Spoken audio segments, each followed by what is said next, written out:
যে জমানার যে সকল লোক, যে জমানার মানুষরা যে সকল বিষয় নিয়ে গৌরব করে, সেই জমানার নবীকে আল্লাহ রাব্বুল আলামিন সেই বিষয়ে সবচেয়ে বেশি পারদর্শী করে থাকেন। এই জন্য আমরা দেখতে পাই হযরত মুসা আলাইহিস সালামের যুগে জাদুবিদ্যা নিয়ে মানুষেরা গৌরব করত।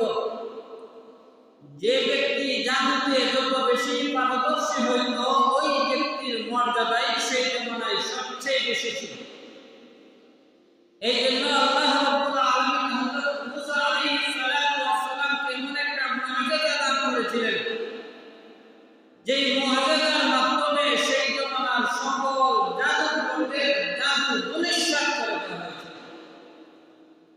ফেরাউন সমস্ত জাদুকরদের, সেই জমানার সবচেয়ে প্রসিদ্ধ বড় বড় যত জাদুকর ছিল, সবাইকে উপস্থিত করেছিলেন হযরত মুসা আলাইহিস সালামের সামনে। জাদুকররা সেই সময় জাদুর মাধ্যমে ছোট ছোট অনেকগুলো সাপ ছেড়েছিল।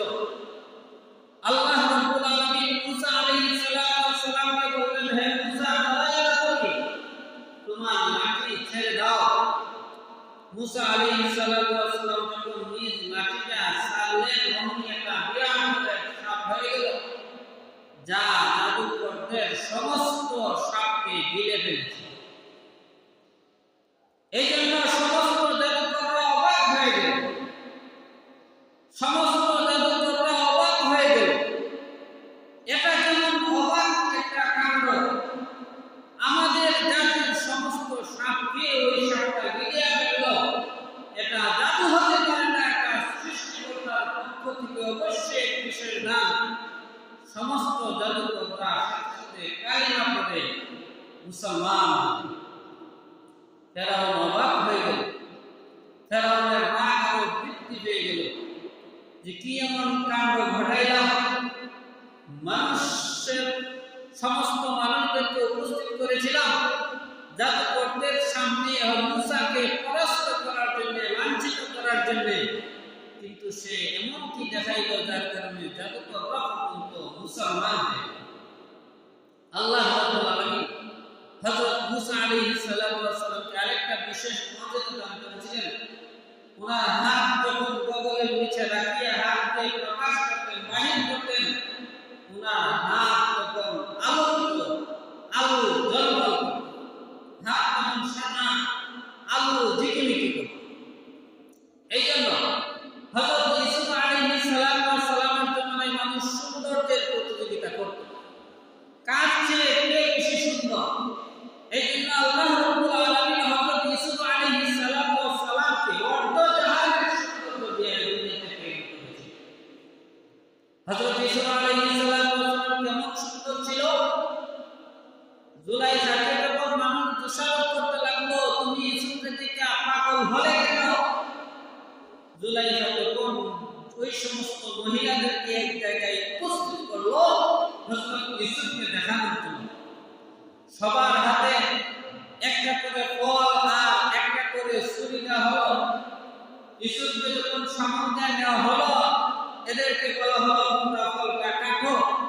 ইউসুফ আলাইহিস সালামের সৌন্দর্য দেখা সবাই হাত কেটে ফেললো, কিন্তু ইউসুফকে দেখতে এত সুন্দর অধিকারী আল্লাহ রাব্বুল আলামিন হযরত ইউসুফ আলাইহিস সালামকে বানিয়েছিলেন। কিন্তু হযরত ইউসুফ আলাইহিস সালামের এই সৌন্দর্য দুনিয়া সমস্ত সৌন্দর্যের চাইতে সুন্দর। আল্লাহ রাব্বুল আলামিন অর্ধজাহানের সৌন্দর্য ইউসুফ আলাইহিস সালামকে দান করেছিলেন। কিন্তু এই যে সমস্ত অর্ধজাহানের সৌন্দর্য, এর মধ্যে আল্লাহ রাসূল সাল্লাল্লাহু আলাইহি ওয়াসাল্লাম ব্যতীত, কেন আল্লাহ রাসূলের সৌন্দর্যের সাথে হযরত ইউসুফের সৌন্দর্যের তুলনা চলে না। আল্লাহ রাসূল সাল্লাল্লাহু আলাইহি ওয়াসাল্লামের সৌন্দর্য ছিল অতুলনীয়। এই জন্য হযরত আয়েশা সিদ্দিকা রাদিয়াল্লাহু তাআলা বলেন যে ইউসুফের সৌন্দর্য দেখে তারা হাত কাটছে, আমার নবীর সৌন্দর্য যদি এরা দেখতো অন্তর থেকে পুরো তারা আমার নবীকে দেখতেই না। এই জন্য আল্লাহ মুহাম্মদ রাসূলুল্লাহ সাল্লাল্লাহু আলাইহি ওয়াসাল্লাম হযরত ইউসুফ আলাইহিস সালাতু ওয়াস সালামের চাইতে অনেক বেশি সুন্দর ছিল। হযরত ঈসা আলাইহিস সালাতু ওয়াস সালামের জমানায় চিকিৎসা বিদ্যায় মানুষ বেশি পারদর্শী ছিল। এই জন্য যে বেশি যত চিকিৎসা করতে পারতেন সেই তত বেশি মর্যাদার অধিকারী হতো। আল্লাহ রাব্বুল আলামিন হযরত ঈসা আলাইহিস সালাতু ওয়াস সালামকে এমন মুআজিজা দান করেছিলেন যা সকল চিকিৎসা বিদ্যার ঊর্ধ্বে। কোন মানুষ যদি অন্ধ হতো হযরত ঈসা আলাইহিস সালাতু ওয়াস সালাম তার চোখে হাত বুলিয়ে দিলে ওই অন্ধ চক্ষুটা তার সুস্থ হয়ে যেত। কোন মানুষ যদি কুষ্ঠরোগে আক্রান্ত হতো হযরত ঈসা আলাইহিস সালাতু ওয়াস সালাম তার শরীরে হাত বুলিয়ে দিলে ওই কুষ্ঠরোগীটা সুস্থ হয়ে যেত। শুধু এতটুকুই নয়, হযরত ঈসা আলাইহিস সালাতু ওয়াস সালাম কোন কবরের পাশে গিয়া হাজার বছর আগে ইন্তেকাল করা কোন মৃত ব্যক্তির কবরে গিয়ে তিনি বলতেন, দাঁড়িয়ে যাও, আল্লাহর হুকুমে উঠো। সেই মুর্দা ব্যক্তি দাঁড়িয়ে হযরত ঈসা আলাইহিস সালাতু ওয়াস সালামের সামনে ওই মৃত ব্যক্তি দাঁড়িয়ে। এই জন্য আল্লাহ রাব্বুল আলামিন হযরত ঈসা আলাইহিস সালাতু ওয়াস সালামের যে সৌন্দর্য দান করেছিলেন সেই জমানা সবার চাইতে বেশি সুন্দরের অধিকারী হযরত মূসা আলাইহিস সালাতু ওয়াস সালামকে আল্লাহ রাব্বুল আলামিন যে মুআজিজা দিয়েছিলেন যাতে এরা সকল জাদুবিদ্যা সকল জাদুকর সবাই অবাক হয়ে গিয়েছিল। হযরত ঈসা আলাইহিস সালাতু ওয়াস সালামকে আল্লাহ রাব্বুল আলামিন যে মুআজিজা দান করেছিলেন যার কারণে সেই জমানার সকল চিকিৎসাবিদরাও অবাক হয়ে গিয়েছিল। কিন্তু আল্লাহর নবী মুহাম্মদ রাসূলুল্লাহ সাল্লাল্লাহু আলাইহি ওয়াসাল্লাম সকল নবীগণের চাইতে শ্রেষ্ঠ। আল্লামা শেখ সাদি রাহমাতুল্লাহ বলেন, হুসনে সুদম ঈসা ইয়ানি বাইজানি, হুসনে সুদম ঈসা ইয়ানি বাইজানি, আসফ বাগারাম তু কুনাই। আল্লামা শেখ সাদি রাহমাতুল্লাহ আলাইহি বলেন, হযরত ইউসুফ আলাইহিস সালাতু ওয়াস সালামকে আল্লাহ রাব্বুল আলামিন জাহানের সৌন্দর্য দান করেছিলেন, কিন্তু হযরত ইউসুফের চাইতে আমার নবী বেশি সুন্দর। আল্লাহ রাব্বুল আলামিন হযরত মূসা আলাইহিস সালাতু ওয়াস সালামকে বিভিন্ন মুজিজা দান করেছিলেন, যে তিনি হাত তার বদল নিচে রাখলেন সেই হাত তার সাদা আলোকিত হয়ে যেত। আল্লাহ রাব্বুল আলামিনের চাইতে বড় মুজিজা আমাদের নবী রাহমাতুল আলামিন সাল্লাল্লাহু আলাইহি ওয়াসাল্লামকে দিয়েছিলেন। হযরত ঈসা আলাইহিস সালাতু ওয়াস সালামের ফু দিলে ঈসা আলাইহিস সালাতু ওয়াস সালাম মাটি দ্বারা পাখি বানাইয়া সেটার মধ্যে ফু দিলে সেটা উইরা চলে যেত। আল্লাহ রাব্বুল আলামিনের চাইতে আরো বড় মুজিজা নবী মুহাম্মদ রাসূলুল্লাহ সাল্লাল্লাহু আলাইহি ওয়াসাল্লাম দান করেছেন।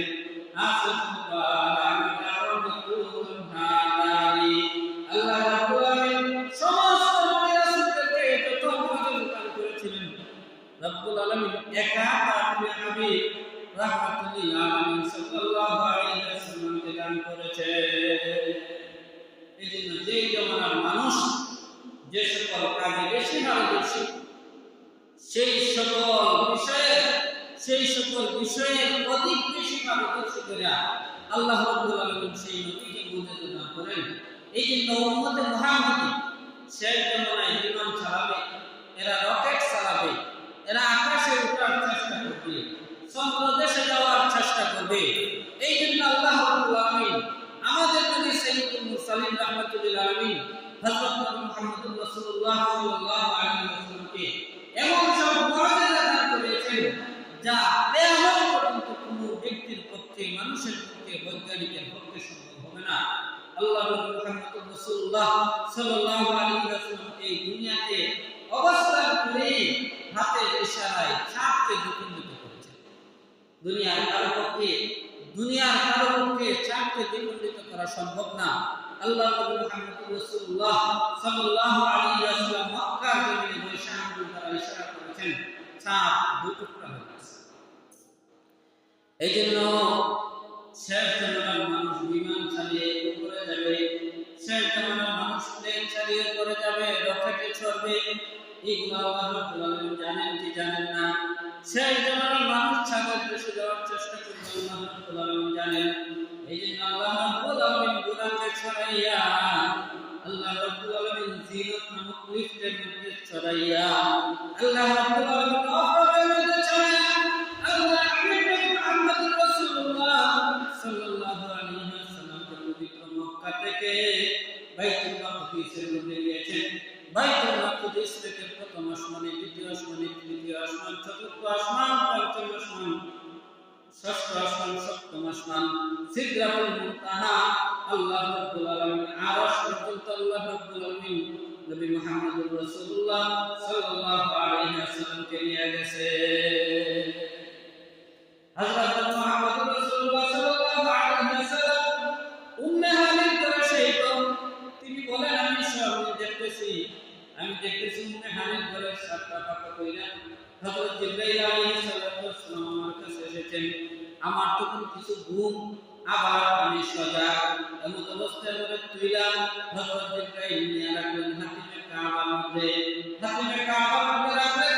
সেখানে রেখে আমি দেখতে পাইলাম হযরত জিবরাইল আলাইহিস সালাম আমার বুকের উপরে অংশ নিয়ে নাভি পর্যন্ত এই অংশটাকে তিনি পাইয়া ফেললেন। এই অংশটাকে তিনি বিদীর্ণ করলেন। বিদীর্ণ করিয়া তিনি আমার যে খলক আছে সে খলকটাকে বের করলেন। ওই খলকটা বের করার পরে জমজমের পানি দ্বারা হযরত জিবরাইল আমার খলকটাকে দ্রুত করিয়া দিলেন। অতঃপর স্বর্ণের একটা পাত্রের মধ্যে করিয়া ঈমান এবং হিকমত আনা হইল। ঈমান এবং হিকমত কিভাবে পাত্রের মধ্যে রাখা ছিল, এই বিষয়ে আমি গত সপ্তাহে আলোচনা করেছি। এটা আল্লাহ রাব্বুল আলামিন জানেন। আমাদের দৃষ্টিতে যদি আমরা দেখি এই ঈমান এবং হিকমতের কোনো দেহ নাই, কিছু নাই, কিন্তু আল্লাহ রাব্বুল আলামিনের কাছে আমাদের মিসালের মধ্যে এগুলোর একটা সূরত আছে, এগুলোর একটা আকৃতি আছে, এগুলোর একটা জিসিম আছে, এগুলোর একটা দেহ আছে, যার সামনে একটা পাত্রের ভিতরে ভরিয়ে আনা হইল। এবং ওই ঈমান এবং হিকমতগুলো আল্লাহ নবী মুহাম্মদুর রাসূলুল্লাহ সাল্লাল্লাহু আলাইহি ওয়াসাল্লামের কলবের ভিতরে রাখিয়া আবার সেটা আবার জায়গাগত রাখিয়া হযরত জিবরাইল আলাইহিস সালাম কুদরতি অপারেশন করিয়া দিলেন। কেন এই বক্তব্য বিধান করা হলো? আল্লাহ নবী মুহাম্মদুর রাসূলুল্লাহ সাল্লাল্লাহু আলাইহি ওয়াসাল্লাম বক্তব্য বিধান তিনবার অথবা চারবার হয়েছে। একবার আল্লাহ নবী সাল্লাল্লাহু আলাইহি ওয়াসাল্লাম যখন মক্কায় হযরত হালিমার করেছিলেন, তিনি গেছেন ছাগল রাখালি করার উদ্দেশ্যে হালিমার অন্য ছেলের সাথে। সেখানে ছোট বাচ্চারা দেখতে পেল নবী মুহাম্মদ রাসূলুল্লাহ সাল্লাল্লাহু আলাইহি ওয়াসাল্লাম বক্ষ বিতরণ করা হয়েছিল। সেখানে লম্বা আলোচনা, সংক্ষেপে আমি বলতেছি। আবার আল্লাহ নবী মুহাম্মদ রাসূলুল্লাহ সাল্লাল্লাহু আলাইহি ওয়াসাল্লামকে মিরাজ ভ্রমণের আগে বক্ষ বিতরণ করা হলো। ছোটবেলায় কেন তার বক্ষ বিতরণ করা হয়েছিল? কারণ মানুষ হিসাবে ছোটবেলায় যে সকল দুষ্কৃতি থাকার দরকার, আল্লাহ রাব্বুল আলামিন তাকে হাবিব সাল্লাল্লাহু আলাইহি ওয়াসাল্লামকে হযরত জিবরাইলের মাধ্যমে সকল দুষ্কৃতিকে সেখান থেকে দূর করে দিলেন। এই জন্য দুষ্কৃতি হওয়ার যে একটা যোগ্যতা, গুনার যে একটা যোগ্যতা, গুনার যে একটা আহাসা, গুনার যে একটা চাহিদা, সেটা কি আল্লাহ রাব্বুল আলামিন বক্ষ বিতরণের মাধ্যমে দূর করে দিয়েছেন। এই জন্য আহলে সুন্নাত ওয়াল জামাতের আকীদা হলো আল আম্বিয়া ওয়া মাসুমুনা, সমস্ত নবী রাসূলগণ হলেন নিষ্ঠা। সমস্ত নবী রাসূলগণ ছোট থেকে নিয়ে একবারে ইন্তেকাল পর্যন্ত কোনো কবিরা সগীরা কোনো গুনাহ করে নাই। সব ধরনের গুনাহকে তারা পবিত্র। মেরাজ জীবনের আগেও বক্ষ বিতরণ করা হলো, অন্তরকে দগ্ধ করা হলো জমজমের পানি দ্বারা। কেন অন্তরকে দগ্ধ করা হলো? কারণ মানুষ হিসাবে আল্লাহ রাসূল সাল্লাল্লাহু আলাইহি ওয়াসাল্লামের যে অন্তর, সেটা দ্বারা হয়তো ঊর্ধ্বগমন করা সম্ভব হতো না। এই জন্য ঊর্ধ্বগমনের যে একটা শক্তির দরকার, ঊর্ধ্বগমনের যে একটা যোগ্যতার দরকার, আল্লাহ রাব্বুল আলামিন জিবরাইলের মাধ্যমে বক্ষ বিতরণের দ্বারা সেই যোগ্যতা সৃষ্টি করে দিয়েছে। হযরত জিবরাইল আলাইহিস সালাতু ওয়াস সালাম বক্ষ বিতরণ করার পরে হযরত জিবরাইল আলাইহিস সালাতু ওয়াস সালাম রাসূলুল্লাহ সাল্লাল্লাহু আলাইহি ওয়াসাল্লাম তিনি বাইতুল মাকদিসে যাবেন, তখন বুরাক আনা হইল, বুরাক আসলো। আল্লাহ নবী মুহাম্মদ রাসূলুল্লাহ সাল্লাল্লাহু আলাইহি ওয়াসাল্লাম বুরাকের উপর উঠবেন, তখন তিনি কান্না করতেছেন। জিবরাইল জিজ্ঞেস করলেন, ইয়া রাসূলুল্লাহ, ইয়া হাবিবাল্লাহ, আপনি আল্লাহ রাব্বুল আলামিনের কাছে যাবেন, আপনি কান্না করেন কেন? আপনি বিভিন্ন জায়গা দর্শন করবেন, জান্নাত জাহান্নাম দর্শন করবেন, প্রথম আসমান, দ্বিতীয় আসমান, তৃতীয় আসমান আপনি দর্শন করবেন, আপনি কান্না করতেছেন কেন? আল্লাহ নবী মুহাম্মদ রাসূলুল্লাহ সাল্লাল্লাহু আলাইহি ওয়াসাল্লাম সেই সময়ও তার উম্মতকে বলেন নাই। নবী মুহাম্মদ রাসূলুল্লাহ সাল্লাল্লাহু আলাইহি ওয়াসাল্লাম বলেন, হে জিবরাইল, হে জিবরাইল, এত সুন্দর কুরআনকে যে আমি আরোহণ করতেছি, আল্লাহ রাব্বুল আলামিন তো মেহেরবানি করে আমাকে এই মর্যাদা দান করেছে, আমার উম্মতকে আল্লাহ এই মর্যাদা দিবানি, আমার উম্মতকে এই মর্যাদা আল্লাহ দিবানি, এই জন্য আমি কান্না করতে আসি। আল্লাহ রাব্বুল আলামিনের পক্ষ থেকে তখন জানানো হলো, ইয়া রাসূলুল্লাহ, ইয়া হাবিবাল্লাহ, আপনার উম্মতকে আল্লাহ রাব্বুল আলামিন অবশ্যই ক্ষমা করে দিবে। তখন আল্লাহ নবী সাল্লাল্লাহু আলাইহি ওয়াসাল্লাম বুরাকের উঠতে যাবেন, বুরাক লাফালাফি শুরু করে দিল, বুরাক লাফালাফি শুরু করে দিল। জিবরাইল বললেন, বুরাক জান্নাতের উপরে কে আরোহণ করতেছে? তোমার উপর আরোহণ করতেছে যিনি সৃষ্টির শ্রেষ্ঠ, যিনি কুল কায়নাতের শ্রেষ্ঠ, যাকে সৃষ্টি না করা হলে পৃথিবীর কোনো জিনিসের সৃষ্টি করা হতো না। আল্লাহ রাব্বুল আলামিনের প্রিয় হাবিবকে তোমার উপরে আরোহণ করানো হইতেছে। তোমরা তখন শান্ত হয়ে গেল। মুহাদ্দিসিনে কেরাম বলেন, কেন বুরাক লাফালাফি করছো? বুরাক আল্লাহর নবীকে উঠাইতে নিয়ে লাফালাফি করছিল এই জন্য না, বুরাক লাফালাফি করছিল খুশিতে। কারণ মানুষ যখন অসন্তুষ্ট থাকে এই সময় যখন লাফালাফি করে, আবার অনেক সময় খুশিতে মানুষ লাফালাফি এবং নাচানাচি করে না। এই জন্য বুরাক খুশিতে হাবিবটা ভুলে গিয়েছিল, লাফালাফি শুরু করে দিয়েছিল। হযরত জিবরাইলের কথাগুলো তিনি শুনতে পেলেন, তখন আবার তার হুঁশ হইল, আমি লাফালাফিতে খুশিতে করতে আছি, আর একটা তো আল্লাহর প্রিয় হাবিব আরো সন্তুষ্ট হয়ে যাইতেছে। এই জন্য শান্ত হয়ে গেল। আল্লাহ মুহাম্মদ রাসূলুল্লাহ সাল্লাল্লাহু আলাইহি ওয়াসাল্লাম বুরাকের উপরে উঠলেন, বাইতুল মাকদিসে নিয়ে গেল। বুরাকের দ্রুত গতি কত ছিল হাদিসের মধ্যে এসেছে, বুরাকের গতি ছিল বুরাক দৃষ্টি যতটুকু যায় তার এক একটা কদম ততটুকু যায়। এই জন্য দুই এক লাফে এসে বাইতুল মাকদিসের মধ্যে চলে গেল। আল্লাহ নবী মুহাম্মদ রাসূলুল্লাহ সাল্লাল্লাহু আলাইহি ওয়াসাল্লাম সেই বুরাকটাকে পাথরের সিঁদুরের মধ্যে বাঁধলেন। সেই পাথরের সিঁদুরের মধ্যে কেন বাঁধলেন?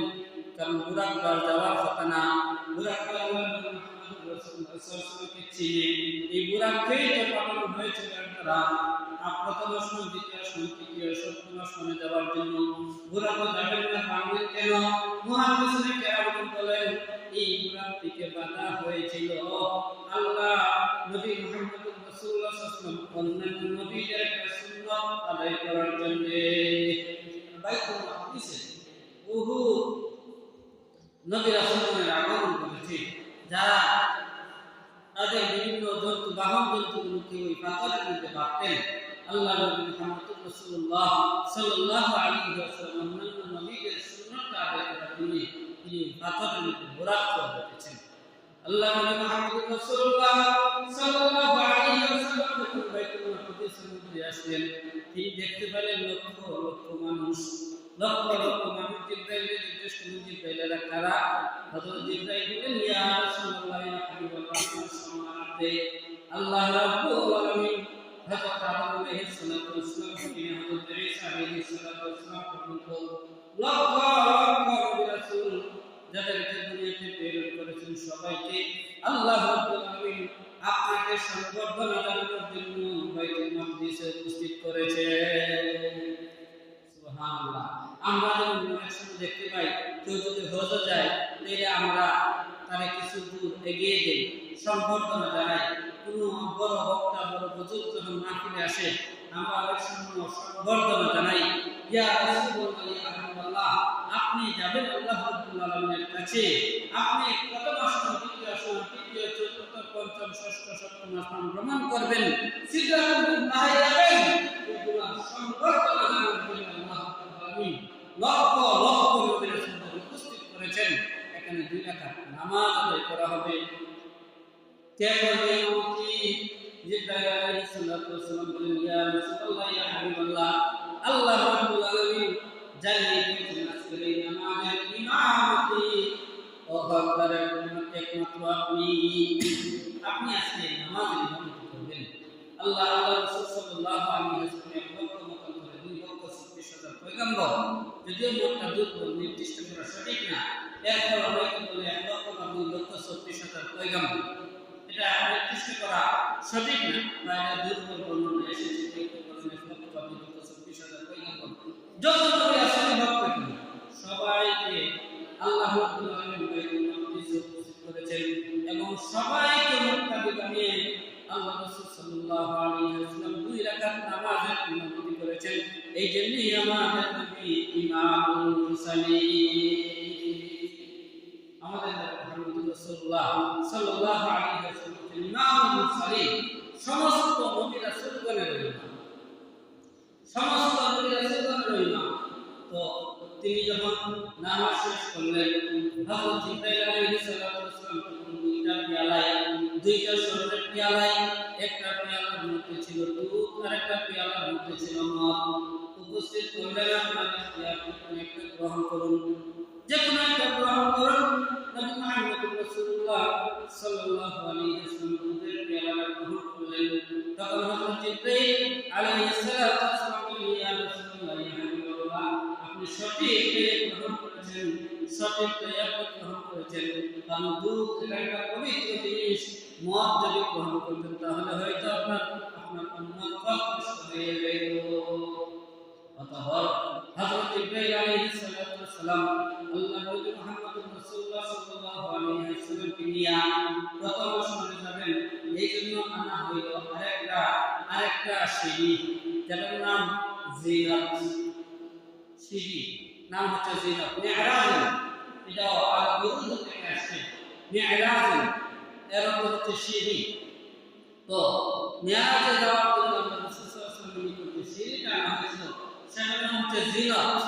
যেমন আমরা দেশের যে লিফট, এই লিফটের মতো একটা সিঁড়ি আনা হইল, সেটার উপরে বুরাকে বসায়া আল্লাহ নবী সাল্লাল্লাহু আলাইহি ওয়াসাল্লাম বুরাকের উপরে ওই লিফট আল্লাহ রাসূল সাল্লাল্লাহু আলাইহি ওয়াসাল্লামকে নিয়ে প্রথম আসমানে চলে গেলেন। আসমানে যাওয়ার পর আসমানের ফেরেশতারা তো অপেক্ষা করতেছে। আসমানের ফেরেশতারা তো জানে সবাই সজ্জিত আসসালামু আলাইকুম সাইয়্যিদুল মুরসালিন হাবিবুল কিবরিয়া কুল কায়নাতুন নবী রাহমাতুল লিল আলামিন সাল্লাল্লাহু আলাইহি ওয়াসাল্লাম আসতেছেন। সবাই জানে, আল্লাহ জানিয়ে দিয়েছেন, হে আসমানের ফেরেশতারা, আমার হাবিব আসতেছেন, তোমরা বিয়াদবি করিও না। প্রথম আসমানের ফেরেশতা জিজ্ঞেস করলেন, কে আপনি? বলেন জিবরাইল। বলে আপনার সাথে কে? মুহাম্মদ রাসূলুল্লাহ সাল্লাল্লাহু আলাইহি ওয়াসাল্লাম। বলে ডাক্তার বলে কি আপনার পাঠানো হয়েছিল? বলে হ্যাঁ। দরজা খুলে দেওয়া হলো। কেন জিজ্ঞেস করলেন? জিজ্ঞেস করলেন কেন? জিজ্ঞেস করার কারণ হলো আল্লাহ রাব্বুল আলামিন যাদের জন্য পাঠান শুধুমাত্র সেই সমস্ত লোকদের জন্য আসমানের দরজা খুলে দেওয়ার অনুমতি দেওয়া হয়, অন্য কারোর জন্য নয়। এই জন্য জিবরাইলের জন্য আল্লাহ অনুমতি আছে। আল্লাহ রাব্বুল আলামিনের হাবিব রাহমাতুল লিল আলামিন সাল্লাল্লাহু আলাইহি ওয়াসাল্লামের জন্য অনুমতি আছে। এই জন্য যেই নাম বলা হলো ওই মুহাম্মদ রাসূলুল্লাহ সাল্লাল্লাহু আলাইহি ওয়াসাল্লাম আমার সাথে আছেন, যার জন্য আল্লাহ রাব্বুল আলামিন আমাকে পাঠিয়েছিলেন। সাথে সাথে দরজা খুলে দেওয়া হলো। ফেরেশতারা বলতে লাগলো, আপনার শুভ। ফেরেশতারা সম্বর্ধনা করতে লাগলো। প্রত্যেকটা আসমানে আল্লাহ রাসূল সাল্লাল্লাহু আলাইহি ওয়াসাল্লামকে সম্বর্ধনা দেওয়া হলো। প্রথম আসমানের মধ্যে তিনি দেখতে পেলেন একজন মানুষ, যিনি ডান দিকে তাকাইয়া হাসেন এবং বাম দিকে তাকাইয়া আবার কাঁদেন। জিবরাইল জিজ্ঞেস করলেন, জিবরাইল তিনি কে? বলে তিনি আপনার পিতা আদম। বলে তিনি ডান দিকে তাকাইয়া হাসেন কেন, বাম দিকে তাকাইয়া তিনি কাঁদেন কেন?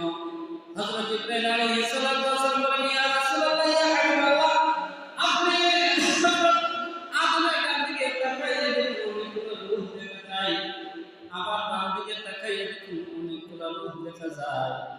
ইয়া রাসূলুল্লাহ, ইয়া হাবিবাল্লাহ, যাদেরকে আপনি দেখতে পাচ্ছেন না সবাই হচ্ছে দুনিয়াবন, যারা ডান দিকে আসবে সবাই হচ্ছে যারা দুনিয়াতে এসে নেক আমল করে জান্নাতে যাবে, যারা বাম দিকে আসে তারা দুনিয়াতে এসে বদনাম করে জাহান্নামে প্রবেশ করবে। এই জন্য হযরত আদম আলাইহিস সালাতু ওয়াস সালাম ডান দিকে তাকাইয়া হাসেন এবং বাম দিকে তাকাইয়া কাঁদেন। আল্লাহ নবী মুহাম্মদ রাসূলুল্লাহ সাল্লাল্লাহু আলাইহি ওয়াসাল্লাম কিয়ামত পর্যন্ত যত মানুষ এই দুনিয়াতে আসবে, যত রূহ এই দুনিয়াতে আসবে, সবাইকে সেই জায়গার মধ্যে ডেকে আনলেন। আর আলমে আরওয়াহের মধ্যে দেখা হয়েছিল, আলমে আরওয়াহের মধ্যে আল্লাহ রাব্বুল আলামিন সমস্ত রূহকে একত্রিত করিয়া জিজ্ঞেস করেছিলেন, আলাস্তু বিরাব্বিকুম, আমি তোমাদের রব নই? সেই সময় কোন রূহ জবাব দেয় না, সেই সময় কোন রূহ জবাব দেয় না। আল্লাহ নবী মুহাম্মদ রাসূলুল্লাহ সাল্লাল্লাহু আলাইহি ওয়াসাল্লাম সর্বপ্রথম তিনি জবাব করেছেন, তিনি বললেন, বালা, হ্যাঁ হে আল্লাহ রাব্বুল আলামিন, আপনি হচ্ছেন আমাদের রব। আল্লাহ রাসূলের এই শব্দ বালা শব্দ শুনিয়া যত নবী রাসূলগণ আসেন সবার রূহ বলল, বালা, হে আল্লাহ, আমরা স্বীকৃতি দিচ্ছি আপনি হচ্ছেন আপনার রব। সমস্ত নবী বালা শব্দ শুনিয়া সমস্ত মুমিন মুসলমানরা বলল, বালা, হে আল্লাহ, আপনি হচ্ছেন আমাদের রব। এরপরে যত কাফের মানুষ সবাই রূহ জগৎ আল্লাহ রাব্বুল আলামিনকে স্বীকৃতি দিয়ে বালা বলেছিলেন। এই জন্য আমাদের নবী শুধু ইমাম মুরসালিন না, আমাদের নবী শুধু আমার নবী, আপনার নবী, আসমানের নবী, জমিনের নবী, শুধুমাত্র এই আমাদের বাংলাদেশের নবী, শুধুমাত্র আমাদের ভারত উপমহাদেশের নবী না, শুধুমাত্র মানুষের নবী না, শুধুমাত্র জিনের নবী না, আমাদের নবী কোন মাখলুকাতের নবী, সমস্ত নবীর নবী। কারণ সমস্ত নবী রাসূলদেরকে আলমে আরওয়াহের মধ্যে আল্লাহ তাআলাকে চিনিয়েছেন কে? আমাদের নবী। সমস্ত নবী রাসূলদেরকে আল্লাহ চিনিয়েছে আমাদের নবী। এই জন্য আমাদের নবী সমস্ত নবীগণের প্রথম আসমান অতিক্রম করে যখন আবার দ্বিতীয় আসমানের মধ্যে গেলেন, ফেরেশতারা জিজ্ঞেস করলেন, কে? বললেন, জিবরাইলের সাথে, জিবরাইলের সাথে। আল্লাহ রাব্বুল আলামিন হাবিব বলে, ওনার জন্য কি পাঠানো হয়েছিল? বলে, হ্যাঁ, ওনার জন্য পাঠানো হয়েছিল। দ্বিতীয় আসমান খুলে দেওয়া হলো। আল্লাহ মুহাম্মদ রাসূলুল্লাহ সাল্লাল্লাহু আলাইহি ওয়াসাল্লাম দ্বিতীয় আসমানে যাওয়ার সাথে সাথে ফেরেশতারা তারা সংবর্ধনা জানাইলেন।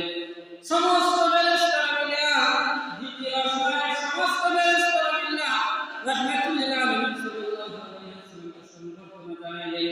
সেখানেও তিনি দেখতে পাইলেন দুইজন মানুষ, একজন হলো দুইজন মানুষ জিবরাইলের জিজ্ঞেস করলেন, জিবরাইলেরা কারা? বলে, এরা একজন হলো হযরত ঈসা আলাইহিস সালাতু ওয়াস সালাম, আরেকজন হলো হযরত ইয়াহইয়া আলাইহিস সালাতু ওয়াস সালাম। ওনারা দুইজন খালাত ভাই ছিলেন, একজন হযরত ঈসা আলাইহিস সালাতু ওয়াস সালাম, আরেকজন হচ্ছে হযরত ইয়াহইয়া আলাইহিস সালাতু ওয়াস সালাম। আল্লাহ মুহাম্মদ রাসূলুল্লাহ সাল্লাল্লাহু আলাইহি ওয়াসাল্লাম তাদের সালাম দিলেন, ওনারা সালাম দিলেন। ওই দুইজন নবী আল্লাহ রাসূল সাল্লাল্লাহু আলাইহি ওয়াসাল্লামকে স্বাগত জানাইলেন, যে শ্রেষ্ঠ নবীর আগমন, শুভেচ্ছা, স্বাগত, আমাদের নেককার ভাইয়ের আগমন, শুভেচ্ছা, স্বাগত। এইভাবে বিভিন্ন বক্তব্যের মাধ্যমে ওই দুইজন নবী আল্লাহ নবী মুহাম্মদ রাসূলুল্লাহ সাল্লাল্লাহু আলাইহি ওয়াসাল্লামকে স্বাগত জানিয়েছে। এইভাবে তৃতীয় আকাশের মধ্যে গেলেন, তৃতীয় আকাশের মধ্যে গেলেন, সেখানে হযরত ইউসুফ আলাইহিস সালাতু ওয়াস সালামের সাথে দেখা।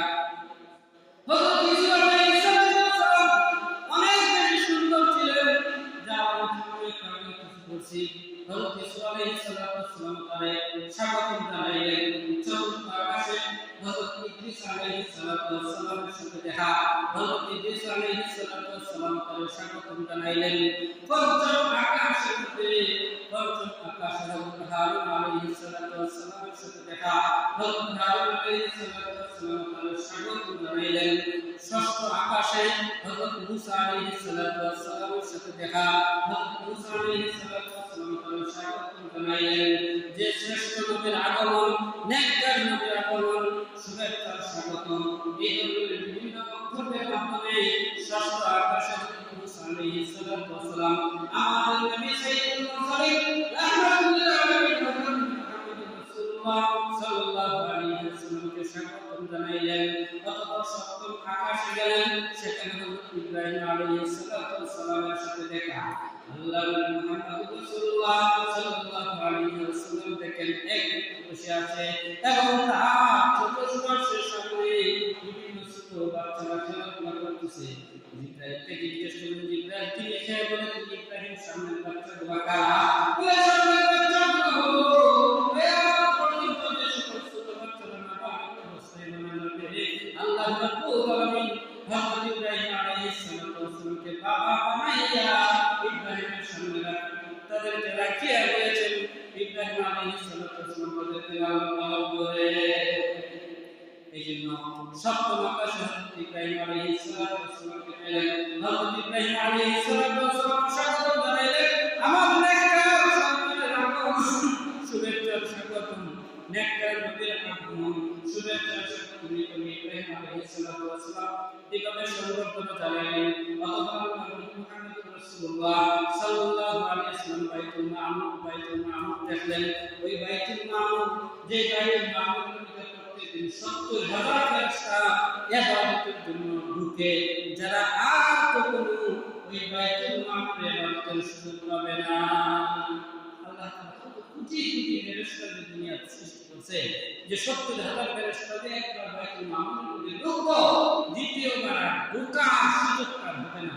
কত লক্ষ লক্ষ কোটি কোটি, যার সংখ্যা কেউ বলতে পারবে না।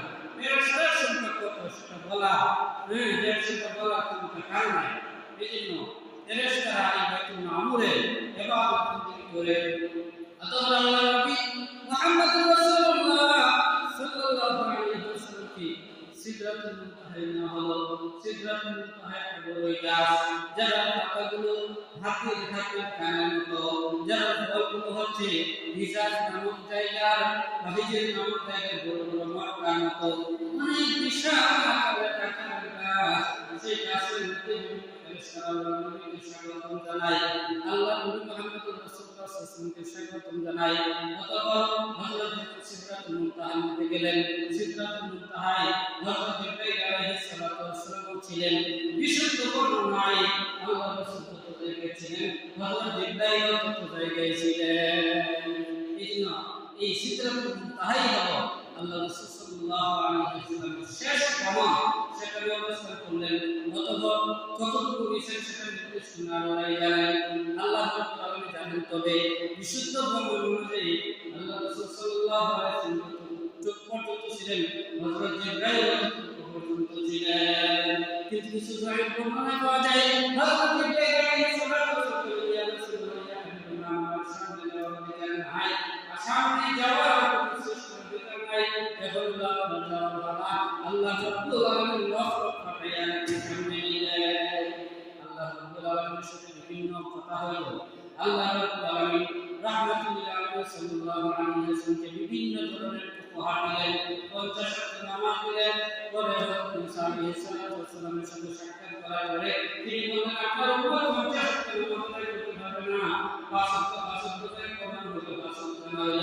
আল্লাহ রাব্বুল আলামিন শেষে জানিয়ে দিলেন, লা ইয়াকবালু লাদাইয়া মুহাম্মদ সাল্লাল্লাহু আলাইহি ওয়াসাল্লাম, আমার কথা পরিবর্তন হয় না। যারা দুনিয়াতে থাকে 50 ওয়াক্ত, যারা দুনিয়াতে 5 ওয়াক্তের নামাজ পড়ে, আমি আল্লাহ রাব্বুল আলামিন তাদেরকে 50 ওয়াক্ত নামাজের সওয়াব তাদেরকে দান করব।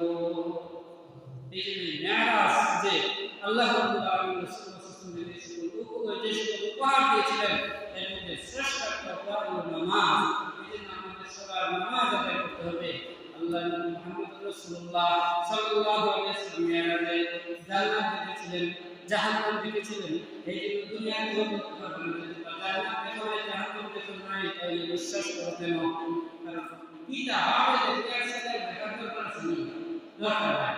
আল্লাহ রাব্বুল আলামিন আমাদের আদি পিতা হযরত আদম আলাইহিস সালামকে সৃষ্টি করে জান্নাতে দিয়েছেন।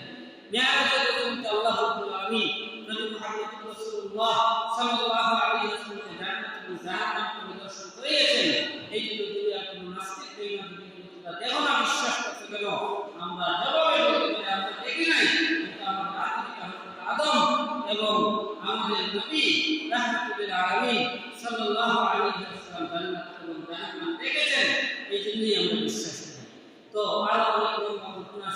আল্লাহ রাব্বুল আলামিন রাসূলুল্লাহ সাল্লাল্লাহু আলাইহি ওয়াসাল্লামকে কি কি উপহার দিলেন আমি শুধু একটি বিষয় বলে শেষ করে দিচ্ছি। কেন আল্লাহ রাব্বুল আলামিন রাসূলুল্লাহ সাল্লাল্লাহু আলাইহি ওয়াসাল্লামকে মিরাজে নিয়েছিলেন? মিরাজে নেওয়ার কি উদ্দেশ্য? মুহাদ্দিসিনে কেরাম এই বিভিন্ন উদ্দেশ্য বর্ণনা করেছেন। একটা উদ্দেশ্য হলো প্রত্যেক ব্যক্তি চায় এবং সাথে সাক্ষাৎ করার জন্য। আল্লাহ রাব্বুল আলামিনের সবচেয়ে বড় বন্ধু ছিল মুহাম্মদ রাসূলুল্লাহ সাল্লাল্লাহু আলাইহি ওয়াসাল্লাম। এই যে তিনি চাইলেন আল্লাহ রাসূল সাল্লাল্লাহু আলাইহি ওয়াসাল্লামকে সবকিছু দেখানোর জন্য, প্রথম আসমান দেখানোর জন্য, দ্বিতীয় আসমান, তৃতীয় আসমান, চতুর্থ আসমান, পঞ্চম, ষষ্ঠ, সপ্তম আসমান, সকল আসমান দেখাইবেন, জান্নাত জাহান্নাম দেখাইবেন, আল্লাহ রাব্বুল আলামিনের যত সৃষ্টি আছে সব কিছু দেখাইবেন। দেখাই আল্লাহ রাসূল সাল্লাল্লাহু আলাইহি ওয়াসাল্লামকে সন্তুষ্ট করবেন। কারণ দশম নবী বর্ষে আল্লাহ নবী মুহাম্মদ রাসূলুল্লাহ সাল্লাল্লাহু আলাইহি ওয়াসাল্লাম নবুয়ত পাওয়ার দশম বর্ষ। সেই সময় আল্লাহ রাসূল সাল্লাল্লাহু আলাইহি ওয়াসাল্লামের মনে একটি প্রশ্ন ছিল। কিসের প্রশ্ন?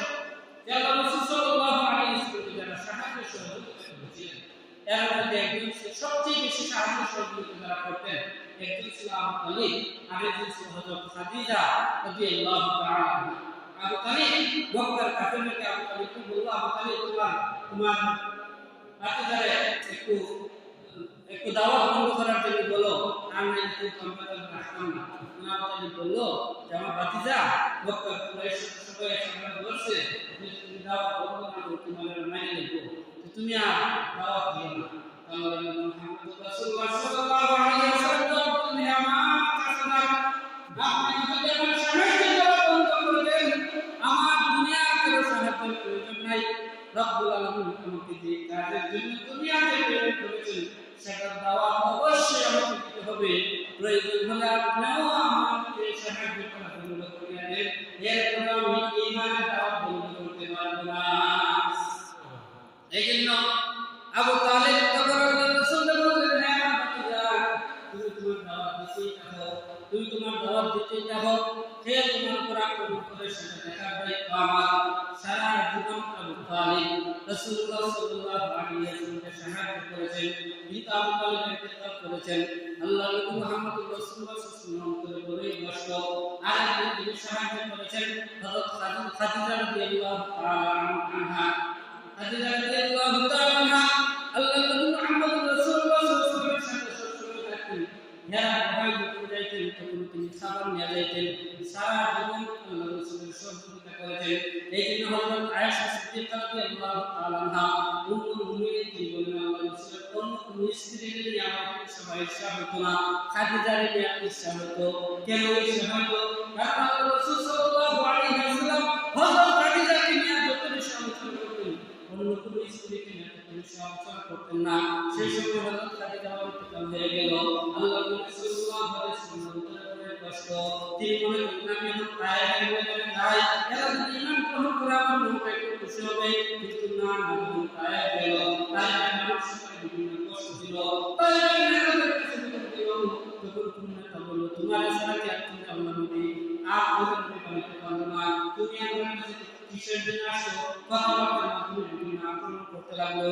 শুধু কথাবার্তার মাধ্যমে নয়, এরা শুধু কথাবার্তার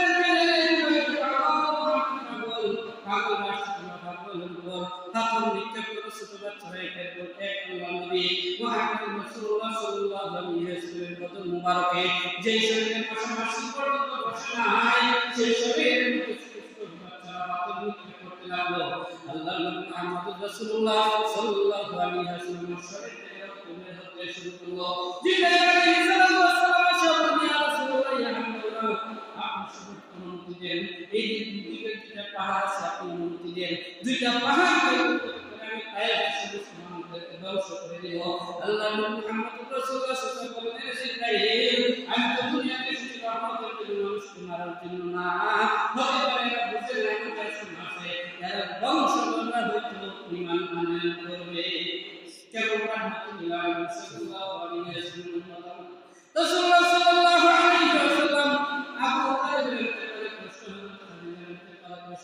আবার প্রায়দের মধ্যে মানুষের আমার উপরে বড় আঘাত করতে পারবো না, সবচেয়ে শেষ করে সংক্ষেপে বলে বললাম এই যে আল্লাহ রাব্বুল চাইলেন রাসূলুল্লাহ সাল্লাল্লাহু আলাইহি ওয়াসাল্লাম সারা বিশ্বের উর্দুতে ভ্রমণ করাইয়া আল্লাহ রাসূল সাল্লাল্লাহু আলাইহি ওয়াসাল্লামকে আবার খুশি করার জন্য। এই জন্যই মুহাদ্দিসিনে কেরামগণ বলেন আল্লাহ রাব্বুল আলামিন রাসূলুল্লাহ সাল্লাল্লাহু আলাইহি ওয়াসাল্লামের অন্তরকে প্রশান্ত করার জন্যই তিনি মেরাজ নিয়েছিলেন। এই জন্য আল্লাহ হাবিব মুহাম্মদ রাসূলুল্লাহ সাল্লাল্লাহু আলাইহি ওয়াসাল্লাম শ্রেষ্ঠ নবী, আমরা সেই নবীর উম্মত। এটা আল্লাহর প্রতি অনেক দয়া এবং মেহেরবানি। এই মেহেরবানি সিদ্ধি আদায় করতে গেলে আমরা রাসূলের তরিকা মানা রাখবো, রাসূলের তরিকা মানা রাখবো। আল্লাহ রাসূলের এই নিয়ামত আমরা এই উম্মত হওয়ার নিয়ামতের শুকরিয়া হিসেবে আমরা রাসূলুল্লাহ সাল্লাল্লাহু আলাইহি ওয়াসাল্লামের তরিকা অনুসরণ করতাম। আল্লাহ রাব্বুল আলামিন আমাদেরকে আল্লাহ রাসূলের খাঁটি আশিক হিসেবে কবুল করুন। আমিন। الحمد لله اللهم انت السلام